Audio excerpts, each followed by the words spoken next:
Peut-on être une femme étrangère, noire, introvertie et réussir dans la diaspora, je veux dire loin de chez soi?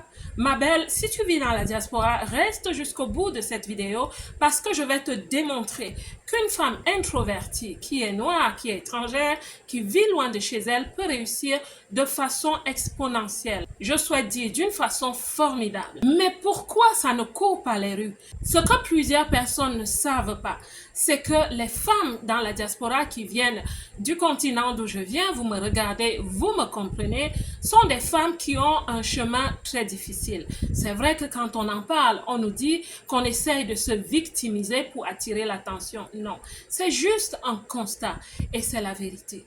À un moment donné, nous vivons un peu avec une confusion identitaire qui fait que nous connaissons même un dépérissement de nos compétences. En d'autres termes, nous devenons un peu inadéquats dans les sociétés qui nous accueillent jusqu'à ce qu'on fasse notre travail. Et dans cette vidéo, nous allons parler de notre travail, du travail lié à notre identité qui nous propulse et qui nous aide à réussir de façon plus paisible et sereine. Je vais nous parler d'un modèle économique qu'on appelle océan rouge et océan bleu.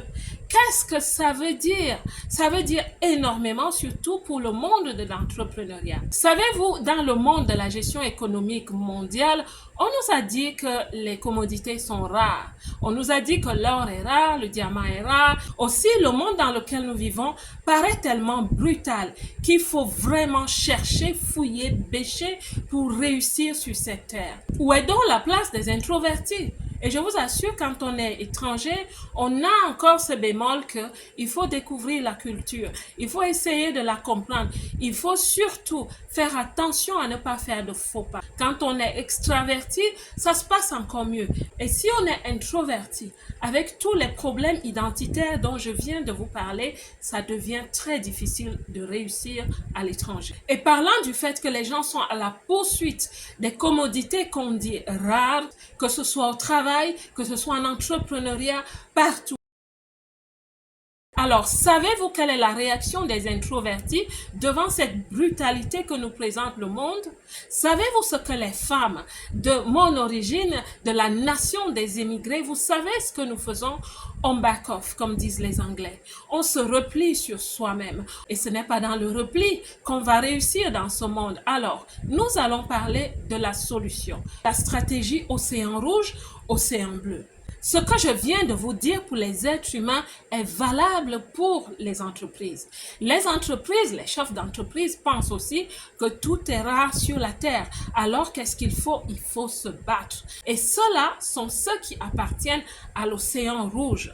Dans le modèle économique de l'océan rouge, les entreprises se battent. C'est féroce. Il n'y a pas de pitié. Les entreprises pensent que tout est rare. Donc il faut se battre pour les parts de marché. Elles s'arrachent les employés, les modèles d'entreprise, elles s'arrachent le chiffre d'affaires. C'est féroce dans ce modèle économique. Il faut être actif, proactif et même assertif. Parfois, il faut provoquer les autres pour réussir à comprendre leur stratégie ou à les déstabiliser. C'est vraiment rude. On dirait des requins dans un océan, justement. Et c'est de là où ça vient. Parce que justement, dans ce modèle économique, ce vaste océan d'entreprises, les entreprises se mordent entre elles. On se mord pour prendre la place. On se mord pour chasser les autres. On se mord pour s'imposer. Les introvertis, vous n'en comprenez absolument rien. Mes sœurs dans la diaspora qui souhaitent se hisser, elles ont de belles idées, elles ont de fortes idées, elles ont même de beaux modèles économiques dans leurs entreprises au sein de leur vision, mais elles n'y arrivent pas parce que c'est vraiment féroce et elles ne s'en sortent pas. Est-ce vraiment comme ça que nous devons tous vivre? Je ne pense pas. Maintenant, je vais vous parler du modèle économique océan bleu. Dans ce modèle économique, c'est aussi un environnement où se trouvent plein d'entreprises qu'à cela ne tienne, on ne trouve pas autant d'entreprises dans l'océan bleu que dans l'océan rouge. Et ces entreprises dans l'océan bleu ont la caractéristique d'avoir une identité tellement unique qu'on ne peut pas facilement les copier. Je vous dis déjà, les entreprises comme Airbnb, Uber, les personnes qui sont devenues des institutions comme Oprah Winfrey, c'est des entreprises qu'on ne peut pas facilement copier. Et dans l'océan bleu, il y a plus de paix. C'est plus paisible, c'est plus serein parce que c'est des entreprises, c'est des personnes qui ont trouvé des modèles de développement économique qui sont rares. Les idées existaient déjà peut-être, mais elles ont apporté un tweak qui est tellement différent qu'on se demande mais d'où sort celui-là? Les marchés ne sont pas encombrés. Les perspectives de croissance sont illimitées. La compétition est presque inexistante. Je souhaite dire aux femmes dans la diaspora, vous êtes timorées, vous avez peur, vous vivez dans le repli, pourtant vous faites de grandes choses. Comment est-ce que je le sais? Je le sais parce que la Belle Diaspora a une émission radio depuis 2024. Sur cette émission, je mets en lumière le leadership féminin. C'est des femmes qui ont des idées extraordinaires, mais elles ne sont pas visibles. Et c'est des femmes qui aussi parfois sont en train de travailler sur leur personal branding pour avoir une identité personnelle un peu plus affûtée afin de développer la confiance en soi et vraiment se positionner. Mes belles, je viens vous dire que même si vous êtes introverti, même de nature, il est possible de réussir à l'étranger. Le conseil que je vous donne, c'est déjà de travailler sur vous-même en tant que personne. Parce que ce soit dans l'océan rouge ou dans l'océan bleu, il faut toujours avoir une stratégie. Il faut être fort.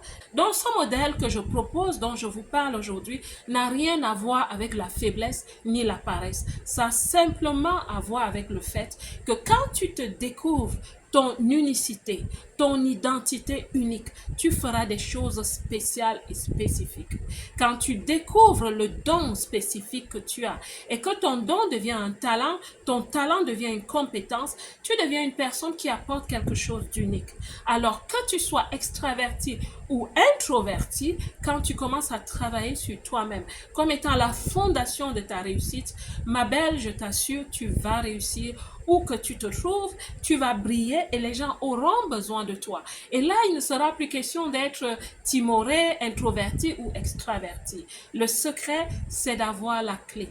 Le secret, c'est de devenir la clé. Si tu ne peux pas et tu ne souhaites même pas vivre dans le monde de l'océan rouge où tout est bataille, combat et où les requins se mordent au point où l'océan est devenu rouge de sang, alors préfère l'océan bleu où tout est propre, tout est calme, mais où tout est aussi puissant, excellent et je peux dire élitiste.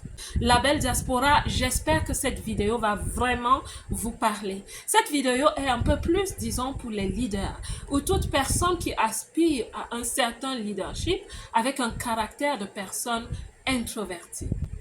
La Belle Diaspora, que Dieu vous bénisse. Quant à moi, comme d'habitude, je vous aime.